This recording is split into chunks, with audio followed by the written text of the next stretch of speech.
So I'm going to be talking specifically today about admissions and funding that relate to the Master of Science and Information degree and the Master of Health Information degrees. So what are we looking for when we review the applications? So we do want to see really strong academic work in your background. This could be in your undergraduate field, or if this isn't, if there's been some time between your undergraduate work and what you're applying for now, you may be thinking about some different ways that you can present your academic credentials. But generally we want to see at least a minimum GPA of a 3.0 in your previous academic work, and typically we would see more around a 3.5 or higher. So that strength in your academic background is something that's really important and would really resonate throughout your whole application in as many areas as possible.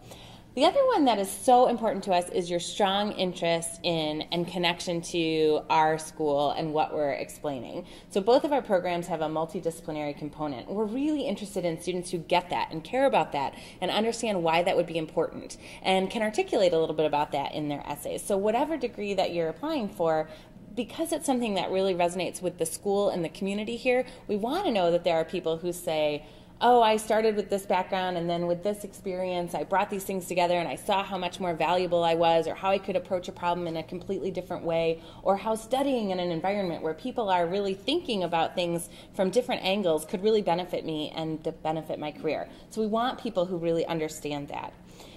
The other things that we're really interested in are those more qualitative skills that we see really resonate in this field. So evidence of team orientation combined with strong leadership.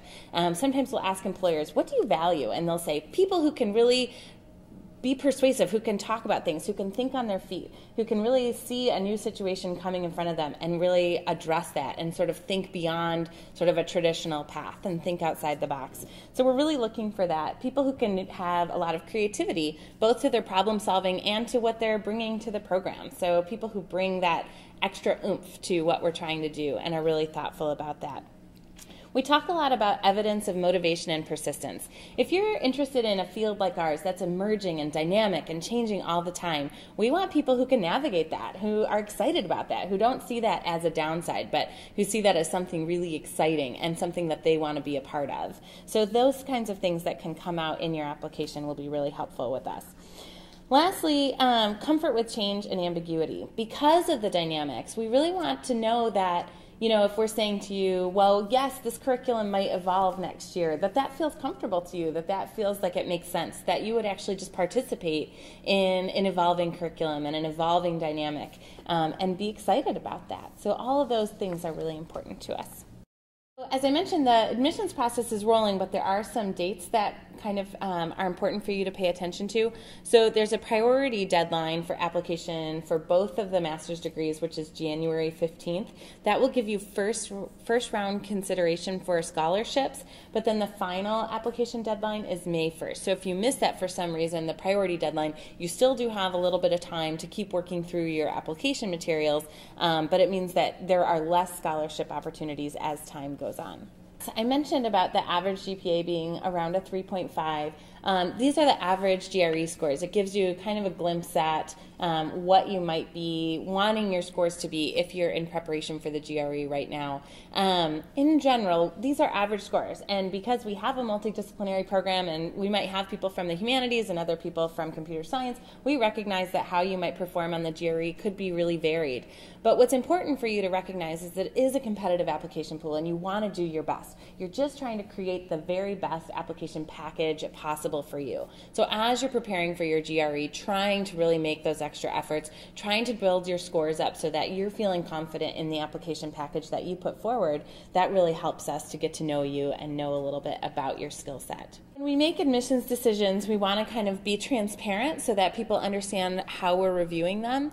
Every application is reviewed by multiple reviewers. Again, we don't have a screening process as some schools do to say if your GPA is such or your GRE scores are such, it's not reviewed by multiple people. We're still reviewing, we're still reading your entire package and really digging into it and wanting to be making sure that we're finding the best cohort, the best people to really bring into our school.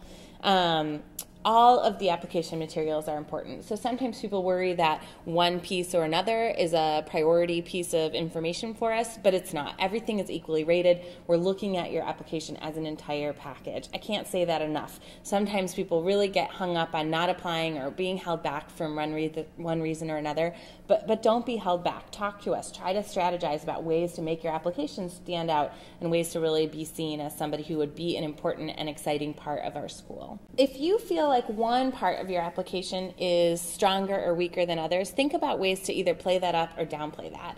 And again, we're willing to talk with you about that. We have an email address, umsi.admissions@umich.edu, and you can send information, you can send these kinds of questions and say, I really feel like my work experience is the strongest part of my application. How can I make that stand out? And we can talk to you about ways you can put that into your letters of recommendation, ways that your essay might reflect that, and things like that. Or you might write in and say, I've never done well on the vocab portion of standardized tests, and again, I did not do well. How do I downplay that? Or where does that matter? And we can talk about other parts of your application that you may want to play up to sort of make that just be, again, one of the pieces that we're looking at, not anything that's going to hold you back.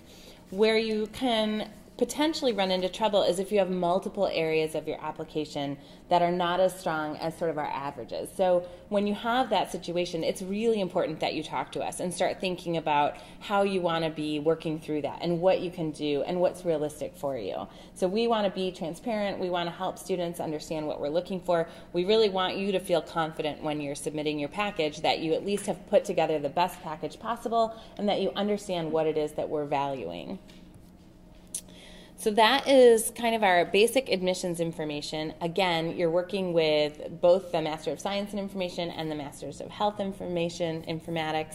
And there's different people who can talk to you about what the different programs might be looking at. Again, it's those same concepts overall, but as you're strategizing about your application, you're going to want to talk to those programs and those degrees specifically and the people who work with those so that you can understand them. So we're going to switch gears a little bit to talk about funding. So everyone asks that, okay, now I've gotten in, how am I going to pay for this degree program? And it's such a great question and one that every student really has to think about when they're deciding to go and invest in a professional degree.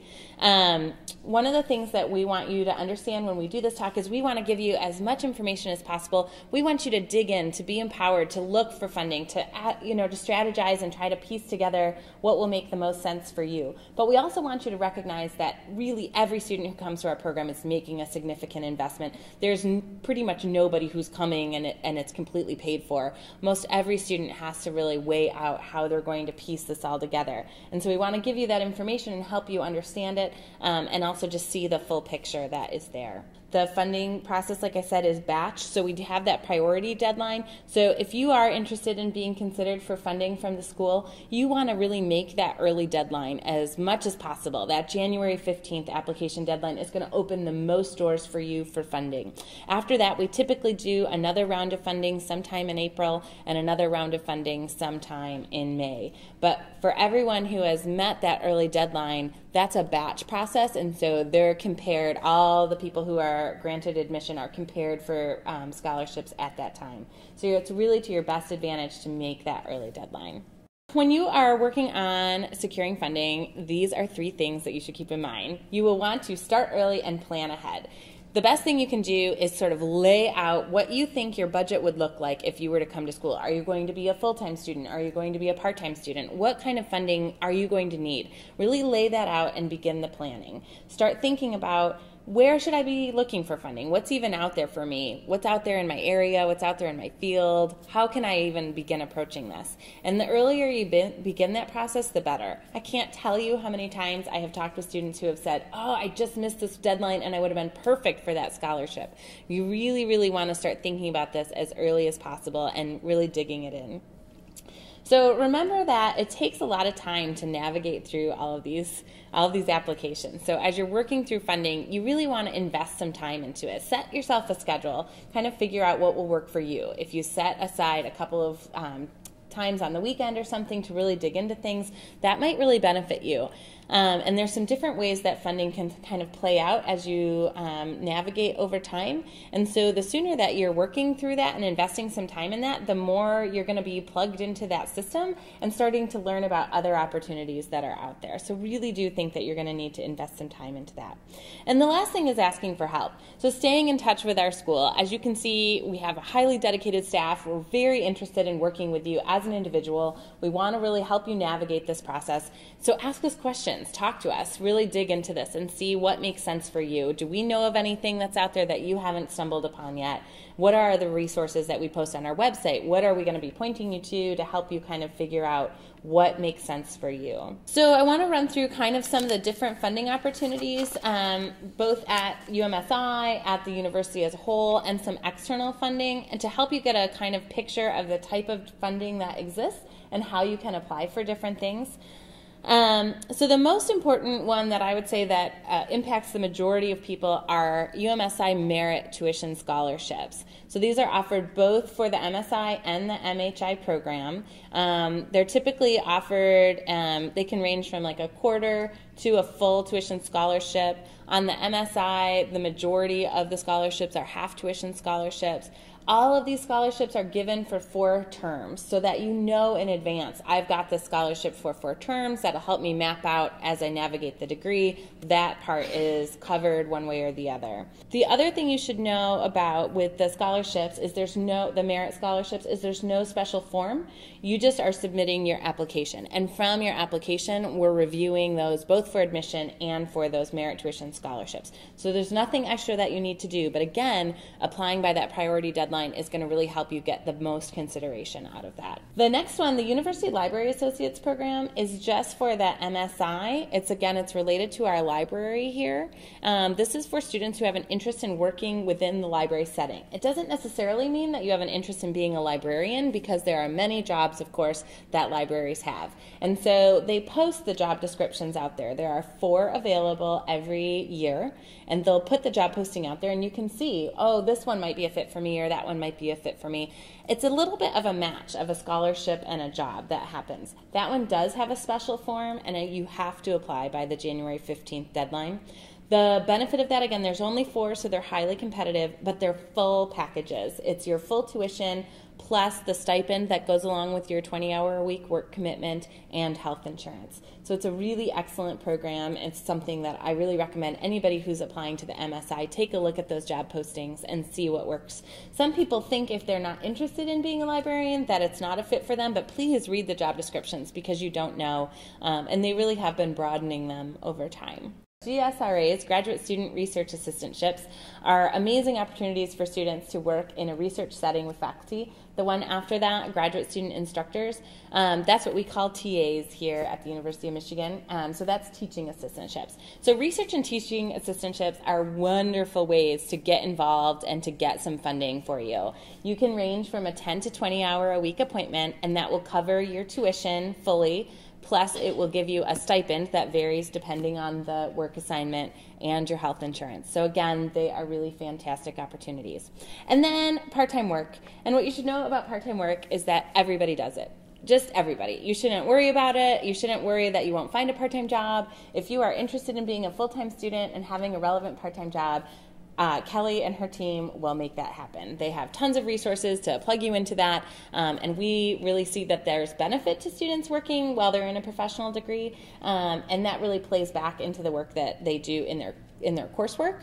So we want you to be connected to the part-time jobs that make the most sense for you. Around U of M, there's some other opportunities that would be interesting for people. So there are fantastic loans available through the U of M Office of Financial Aid. These are student loans. This is a great resource for pretty much every student. I can't think of a single student that I know who has not taken out a student loan at one time or another. Even our students who have full funding packages often utilize these loans for various reasons that help offset their costs in different ways. So you should probably just assume that if you are going to be pursuing graduate work, that you would want to at least connect with the Office of Financial Aid. They require you to fill out what's called the FAFSA. If you haven't gotten to be familiar with that before, you will. And it's a federal form to ask for loans. And what you do with that is you fill it out early, and you can always decide later to turn down the loans. But because the loans are given on a first-come, first-served basis, you want to at least fill out the form and say, I am thinking about going to graduate school. I'd like to be considered for these loans. And then if you're admitted to the programs, then they will go ahead and process all of that information for you and offer you some loans. That's the point in time where you can either accept them or decline them. So don't hesitate to fill that out or get familiar with their website and understand all the opportunities through the Office of Financial Aid. They really are wonderful too. Sometimes I think grad students underutilize that office because they've maybe been through it before, or they're familiar with the process, and so they just don't really think about them. But they will help you budget. They can help you estimate, if this is going to be my estimated job outcome salary, which is information we have on our website from Kelly's office, you can start thinking about, well, what would my repayment plan look like, and how should I be thinking about that? So that's very important. The other thing that is done through federal programs that have really been benefiting our students lately are loan forgiveness programs. So there's some really great loan forgiveness out there for students who graduate and plan to work in nonprofits, which includes school systems and things like the University of Michigan. If you're working in a college or university setting, or a library setting, or a museum setting, or any of those federal organizations and government organizations that hire many of our students, you will qualify for a loan forgiveness program. And so you'll really want to understand what those options are and make sure that you're kind of paying attention to that and working with the Office of Financial Aid to play that out. There's also a Veterans Assistance Program that's run out of that office, so for any returning veterans, we really encourage you to go there. They also do some child care subsidy work, so there's some great different things out there depending on what your needs are, and getting familiar with that office is really a fantastic thing. Then also around campus, you can also think about doing research or teaching. So we offer that through the School of Information, but you shouldn't feel limited. So if you have particularly graduate experience in any field, such as English or communications or those different things that Kelly gave the example of Mark Thompson-Kohler, who had a journalism background for 20 years before he came back to school here. He ended up teaching in the communications department for his entire time. So there's lots of opportunities like that where you want to think about your own background and your own field and what you might be able to do around the university.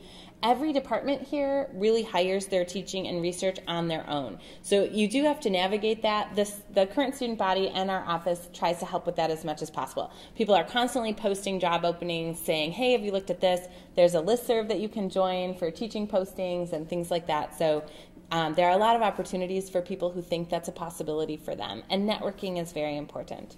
And then also on campus is the Center for the Education of Women. They offer some scholarships from their office directly. They're particularly helpful for women who are returning to school after, say, a 5-year gap in their studies. But they can be really helpful for any student returning to school who wants to talk about, what are my options? Do you know of any resources for me? They're a great organization. They not only serve the university community, but the Ann Arbor community, and they're wonderful. Funding from other sources. So we really work with external organizations to help them learn about our school and to think about why they might want to have their scholarships work and count towards our studies.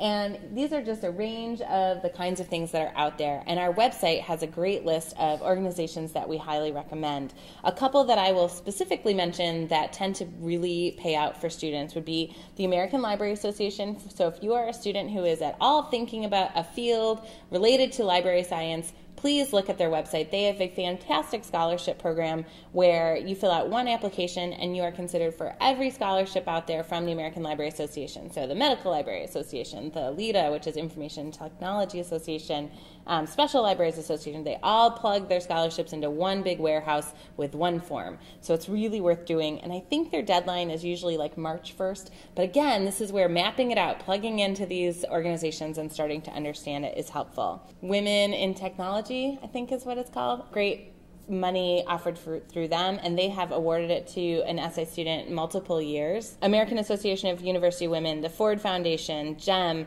the National Science Foundation, CIC fee waivers for application fee waivers, McNair, Millennium Scholars. So again, there's a list of these on our website. You're going to want to follow every link and see, does this apply to me, and really think about that. Also, many librarians are very interested in helping students navigate this. So think about reaching out to your own public district library and see if there are any resources that they have about returning to school. We link from our website to a really great organized website through the Michigan State Libraries, and they have a nice thing where you can say, I am, whatever, I'm interested in these fields, and it'll plug through all the different scholarships that you might want to look at. So definitely ask us and go through our website to see if there are things that we know about. We do an external scholarship matching program. So for any money that you win outside of the School of Information and you are awarded, we will match that money up to $10,000. So if you win a $5,000 scholarship, we will go ahead and match that, and now it's become a $10,000 scholarship for you. If you do not have a merit scholarship from us already, we'll double match it. So if you have a $5,000 scholarship, we will give you $10,000. So now you have $15,000. So it's really, really worth going ahead and looking at all these things. And this last year we gave $75,000 in external matching. So it was really to a wide range of organizations. And sometimes it'll be like $100, and now we double match it. Now it's $300. But what happens is the more awards you win, the more go on your resume, and the more awards you win. So it's really a cycle that's worth investing a little time in. Any given term, there's approximately 20 students who are being funded either by SI or around the campus with GSRAs and GSI money. And so, again, it can be hard to kind of dig into those and navigate through them, but it can pay off because that, again, will pay your full tuition plus a stipend and health insurance. And then in terms of scholarships, about a quarter of the student population has one of the merit scholarships. So that gives you kind of an idea of how competitive it is. So we've talked a little bit about this, but some of the strategies as you think it through is to really map it out, to weigh out, what kind of a loan balance am I willing to take? What would my outcome be? What are my salary potentials? What would sort of a repayment plan look like? How would that play all together? If I had this kind of scholarship money, how would that fit into this picture? So it's kind of a big jigsaw puzzle, and the more you can sort of lay it out and really do some budgeting, the better off that you will be.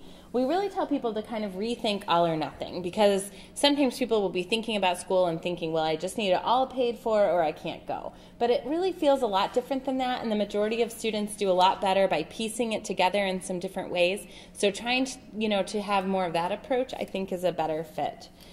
Be really creative. Don't hesitate to ask for money. A lot of the local organizations who are familiar with U of M are used to students kind of reaching out. And then from people's hometowns, we've had really good luck with students going back to their hometown Rotary Club and different organizations and saying, I know you offer a scholarship for undergrads. Would you consider extending that scholarship offer to a graduate student? And then giving some information about why. And a lot of the organizations are really willing to work with people. And again, especially if they know that there's a matching program where that money will get leveraged and go a little bit further, they're even more willing to do it. So it's definitely worth doing. And we really say be persistent, communicate with us. Motivation matters at SI. This is particularly true through the batch process. So when we're doing our first round of scholarship consideration, all we have in front of us is your application. We don't really know you, we haven't had a lot of interaction with you, but things like this, meeting us, getting to know us, letting us see your face and know who you are, that puts more to you. So when we're reading application, we know a little bit about that.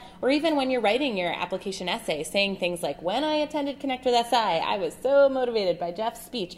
And then we know, this is somebody who has shown persistence and motivation over time, and that really impacts us. And then when we do our later rounds of scholarship consideration, we do first consider merit more than anything else, but we also try to take into account these kinds of characteristics. Motivation and persistence is something that we value at the school, that we think makes for great alumni of the program. That means that in your careers, you're going to be navigating things and persisting way beyond. And so we want to recognize that as well. And stay in touch. We're a highly personal staff. We want to work with you. Don't be afraid to say to us, like, oh, this loan just fell through and I'm not sure what I'm going to do next.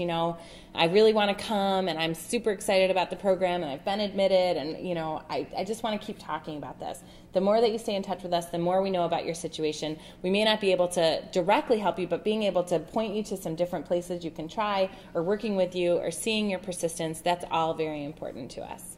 And then I just wanted to give you some quotes from the students and alumni, because I think you're hearing today some of the things that Jeff and Kelly were talking about that we think makes SI worth an investment, that we really think it's an exciting place to be. We see that the students come in, they continue to explore their areas of interest, and they're getting excited about the breadth of the field and the range of things that they can do. And then they're going off into the world and being leaders in information organizations. And we're so excited about that. And we think that we are playing a role in a partnership in building that community of students and faculty and staff together to really help all of us kind of move this field into that next layer. So we're really excited, and we want you to really think about coming here and think about how we can work with you to make that happen. I did want to address the one question about how easy is it to switch from sort of one area to another, because that is a really common thing that students do. So I wanted to say that, again, there's the 2 degree programs, the MSI and the MHI. And although those are different degree programs that you might be admitted to, and so if you were to switch degree programs, that is a little more complex. Within a degree program, you're really just a part of that degree. And you might tailor your interests in a variety of ways. So we call those in the MSI specializations, but it doesn't need to be that. It just means that your particular interests and how you're pursuing your academic coursework and what you're picking might be going along one direction, and then as you're getting exposure to things, that might evolve and go in another direction. So it is literally an email that you say, I'd like to switch my specialization, and we say, okay. So that is not a problem to do. And again, what we try to do in our academic advising work is to help students to be reflective and to be exploring things that they think they might be interested in, to attend talks even, say not an academic course, but maybe we have tons of talks and tons of activities going on. And the more you're kind of engaging in that, the more you might be thinking, gee, maybe I do want to take that intro archives course. I have been thinking about that, and that does sound really interesting. And so we want you to get plugged in on things. And the curriculum is not restrictive. It's very flexible. It's meant to really give students a chance to get breadth in this field of information and then depth in the areas that they're most interested in. So that is pretty easy to do.